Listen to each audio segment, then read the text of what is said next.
अंतर्मनाचा वेध घेणारे news channel star city one.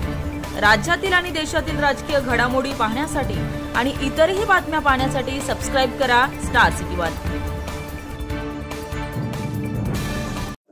जेनेमिक सिक्वेन्सिंगने आपल्याला कळेल की म्युटेशन झालं आहे की नाही याची शक्यता खूप कमी आहे, कारण सध्या रुग्णांची संख्या खूप कमी आहे आणि त्यामुळे हे रूटीन व्हायरस वाटतो आहे इन्फेक्शन। फक्त आपल्याला काळजी घेणं आवश्यक आहे।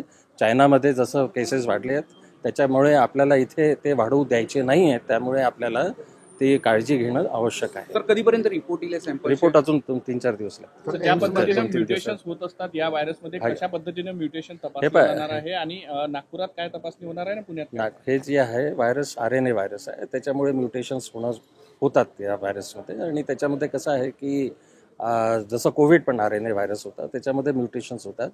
आणि आता सध्या तरी भारतामध्ये केसेस काही वाढलेले नाही आहेत आणि केसेस वाढलेले नसल्यामुळे त्याच्यामुळे इथे सध्या असं परिस्थिती की हे म्युटेटेड व्हायरस आहे असं अजिबात नाही, त्यामुळे अजिबात घाबरायची आवश्यकता नाही आहे। सर्वांनी सध्या काळजी घेणं जरुरी आहे, पण सध्या काळजीचं अजिबात कारण नाही आहे। मध्ये बदल झाला म्हणजे म्युटेशन झालं की नाही याच माहितीसाठी केवळ जीनोम सिक्वेन्स येस HMPV आहे। HMPV आहे। HMPV होता पहिले, पण 2001 पासून होऊन राहिलं।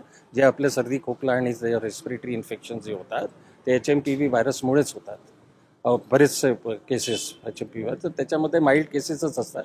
आणि आता सध्या फक्त आपल्याला काळजी आहे की फक्त आपल्याला कन्फर्म करायचं आहे की